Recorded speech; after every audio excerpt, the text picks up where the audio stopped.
World cricket के इतिहास में ये पहली बार कहीं ना कहीं होने जा रहा है कि 2023 ODI world cup West Indies जो है वो नहीं खेलने वाला। ये पहली बार ऐसा होगा कि वेस्ट इंडीज़ जो है कोई ओडीआई या फिर T20I का वर्ल्ड कप पार्टिसिपेट नहीं करती हुई नजर आएगी, और इसका क्रेडिट जो है वो 3 चीज़ों को जाता है। जी हाँ, चलिए 4 चीज़ों को जाता है। अगर मैं यहाँ पर कहूँ स्ट्रेट अवे इन 4 पॉइंट्स के अलावा और कोई भी रीज़न नहीं है वेस्ट इंडीज़ के एग्जिट होने के। वो 4 रीजंस क्या है आपको ज़रूर हम बताएंगे। आप सोच रहे होंगे 2 तो बहुत ही ऑब्वियस है, बाकी 2 रीजंस क्या है, चलिए इसमें आपको जानने की कोशिश करेंगे। सीधे सीधे तौर पर सबसे पहले अगर हम कहें यहाँ पर तो यार जो पहला पॉइंट उनका रहा वो रहा बहुत ही पुअर और ख़राब सिलेक्शन। जो प्लेयर्स ऑफ सिलेक्शन रहे हैं बहुत ही ख़राब रहे हैं, ब्लंडर रहे हैं। ओडीआई के लिहाज से 50 ओवर लॉन्गर फॉर्मेट के लिहाज से जिस तरीके का सिलेक्शन उनका रहा है वो टेरेबल रहा है। सिलेक्शंस में कई प्लेयर्स पे तो क्वेश्चन मार्क लगना चाहिए कि आखिर ये टीम में क्या कर रहे थे। ये पॉइंट नंबर 1 है। पॉइंट नंबर 2 एंड अभी तक 5 मैच हुए हैं उनके, और लेकिन वो जो चीज़ है वो 10+ पार कर चुकी है, और वो हम और आपसे छुपी नहीं है। पॉइंट नंबर 2 क्या है? नहीं बिल्कुल, देखिए अगर हम बात करें यहाँ पर फिंगर बटर फिंगर, बिल्कुल मैं समझ गया था, लेकिन थोड़ा सा वक्त ले रहा था इस चीज़ को बोलने के लिए।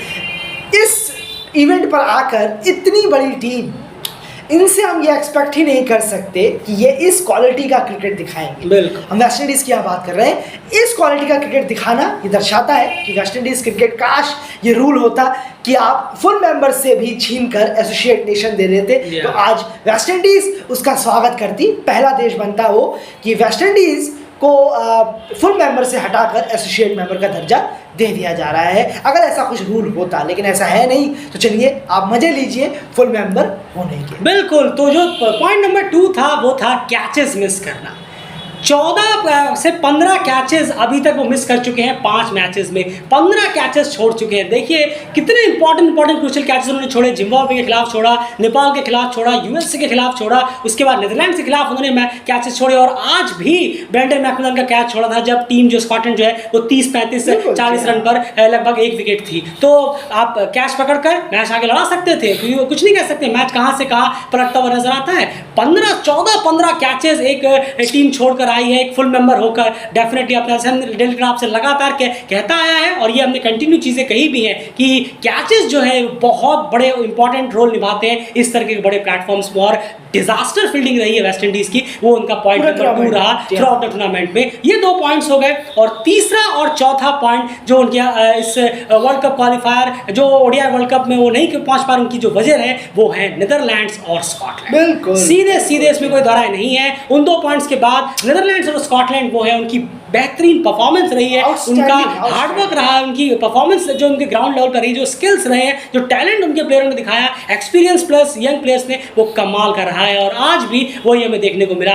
स्कॉटलैंड एंड मैं सीधे आपसे पूछना चाहूंगा, 181 रन पर वेस्ट इंडीज की टीम ऑल आउट हो गई, कैसे और क्यों? स्कॉटलैंड ने क्या अलग किया आज? नहीं जरूर, देखिए बॉलिंग में क्या देखा? नहीं बिल्कुल देखिए अगर हम देखेंगे तो वेस्ट इंडीज के जो बल्लेबाजों के जो पैर हैं उन्होंने शुरू में ही बांध के रख दिए। ये हमने नेपाल वर्सेस वेस्ट इंडीज के मैच प्रीव्यू में कहा था, आप सबने सुना होगा कि नेपाल के बॉलर्स को वेस्ट इंडीज के बैट्समैन पैर हिलाना पसंद नहीं करते। मेजॉरिटी ऑफ बैट्समैन इसका फायदा उठाइए, नेपाल के बॉलर्स नहीं उठा पाए। आज एन एग्जांपल कैसे? देखिए ब्रेंडन मैकमिलन ने कीपर को आगे बुलाया, क्रॉस को, और पूरे ओवर अपने इंटायरली जो 6 से 7 ओवर उन्होंने कराए शुरुआत में नई बॉल से, तो उन्होंने पूरे की पूरी जो उस पूरे इंटायर ओवरों में उन्होंने कीपर को ऊपर रखा। बैट्समैन के माइंड में डाउट हर समय आया कि अगर हम थोड़ा सा भी आगे बढ़े तो हम गए काम से, गेम से आउट हो जाएंगे, और ये एग्जैक्टली काम आया जब जॉनसन चार्ल्स, ब्रेंडन किंग जैसे बल्लेबाज यहाँ शुरुआत में विकेट देकर गए।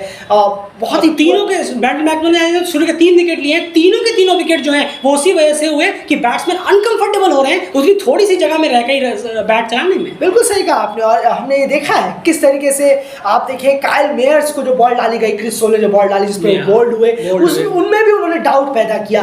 सबसे पिछले बॉल में उन्होंने एक शॉर्ट बॉल टाइप रखी जो उन्होंने चौकी के लिए भेज दिया, हैमर किया, लेकिन फिर उसी की अगली बॉल पर उन्होंने कुछ आगे रखी, गुड लेंथ पर बॉल रखी, लेकिन थोड़ी सी आगे रखी। अब जो पीछे का पैर था वो वही जमा हुआ रह गया, और आगे का पैर थोड़ा सा हल्का आगे आया, यानी कि वो डाउट में थे। वो जमे हुए थे और वो डाउट में थे कि मैं करूं क्या आखिर, क्या ये सेम बॉल है जो मैंने प्रीवियस बॉल में मारा मैंने चौका, या फिर शायद ये बॉल डिफरेंट है। जैसे ही उन्हें लगा कि ये बॉल डिफरेंट है उतने टाइम तक उनका काम खत्म हो चुका था, वो बोल्ड होकर डगआउट में बैठे हुए थे। तो कैलकुलेटिव बॉलिंग हमें नजर आई। साफियान का आप विकेट देखेंगे, जिस तरीके से उन्होंने बॉलिंग कराई, हल्का पढ़कर पहले हल्का सा अंदर आया, बल्ले का किनारा लिया और फिर सीधा बॉल कीपर के हाथों में गई, क्रॉस के हाथों में। तो बहुत चखमा दिया वहाँ शाही होप को, स्पीड भी थी। क्रिस वॉल की तो खैर क्या तारीफ करें, जी हाँ, जबरदस्त स्पीड क्लिक कर रही थी उनकी आज, 140, 45, 48 ऐसी की स्पीड से, किलोमीटर पर आवर की स्पीड से वो बॉलिंग करा रहे थे। कमाल का टैलेंट है। ब्रैंडन मैकमिलन की नई बॉल से शुरुआत इंटायर टूर्नामेंट में बहुत अच्छी रही है, और उम्मीद करेंगे कि वक्त के साथ साथ वो और बेहतर हो और पुरानी बॉल से सीखे, नई बॉल से सीखे, और ऐसे ही टीमों को परेशान करते रहें अपने लेवल पर भी, एसोसिएट के लेवल पर भी, और जब फुल मेंबर्स के साथ खेले तो ऐसा ही परफॉर्मेंस होते। बिल्कुल, तो क्लियर है, आपको समझ में आ गया होगा कि 181 रन पर वेस्ट इंडीज टीम आखिर ऑल आउट किस तरह से हो गई। उन अगर आप वेस्ट इंडीज के पर्सपेक्टिव से देखेंगे तो डेफिनेटली पैरों की मूवमेंट जीरो थी, और वो ये एक सबसे बड़ी कमजोरी वेस्ट इंडीज टीम की रही है, जो हमने आपके कई सारे मैच में भी पहले ही वर्ल्ड कप क्वालिफायर से पहले भी ये कहा था। और उस चीज़ को वो चीज़ उनकी कमजोरी है, ये स्कॉटलैंड के कोच, कैप्टन और बॉलर्स अच्छे से रट्टा मार कर आए थे। रट्टा से मेरा मतलब है कि बहुत अच्छे से स्टडी कर आए थे, और सिर्फ स्टडी करने से नहीं होता, आपको अप्लाई भी करना होता है, और अप्लाई उन्होंने किया। विकेट कीपर को ऊपर लाकर बांध कर रखा उन्हें, और बॉडी लाइन की जो क्लोजेस रही, आप विकेट आज देखिए, ब्रैंडन मैकमिलन के 3 विकेट शुरू के तो पूरी तरह से पैर जमा किए उन्होंने। उसके अलावा 2 LBW और 1 बोल्ड हुआ है शायद, वो भी स्टंप टू स्टंप लाइन, जो शायद को कैच आउट भी हुए शायद विकेट कीपर के हाथ में, वो भी बॉडी लाइन के क्लोज थी। आउटस्टैंडिंग डिलीवरीज रही है, इसमें कोई दोहराई नहीं है। बहुत ही बेहतरीन बॉलिंग और प्लान का एग्जीक्यूशन जो है वो कमाल का रहा है, और 181 जैसे स्कोर पर रोक दिया। अब यहाँ पर बात आती है चेस की। 245 रन पे श्रीलंका को आउट करने के बाद जो स्कॉटलैंड है वो खुद 164 या 63 पे ऑल आउट हो गई थी। वहां पर स्पिन का एक बेहतरीन वेरिएशन वाले स्पिनर जो है उनका स्वागत करने वाले थे, लेकिन यहाँ पर ऐसा कुछ भी नहीं है। Pin drop dead bowling attack था, और इनके खिलाफ अगर 181 टीम चेज नहीं कर पाती, बहुत ज्यादा हैरानी भी होती और अफसोस भी होता और डिसअपॉइंट भी होता। फिर स्कॉटलैंड पे भी हम बात जरूर यहाँ पर करते डेफिनेटली, क्योंकि इस बॉलिंग के खिलाफ आप 181 चेज नहीं कर पाएंगे, चाहे किसी भी पिच पर हो, चाहे जिम्बाब्वे बांग्लादेश में आप खेल रहे हो, मीरपुर में हो, ढाका में हो, अहमदाबाद की गड्ढों वाले पिचों पे हो, वेस्ट इंडीज में उनके घरों में जाकर भी होता, तो भी 181 की जो स्कोर है वो आप आसानी से चेज करते हुए नजर आते, और वही देखने को मिला। एंड खराब शॉट्स रेयर थे ब्रैंडन मैकमिलन और अगर मैं बात करूँ मैथ्यू क्रॉस के इनिंग्स में।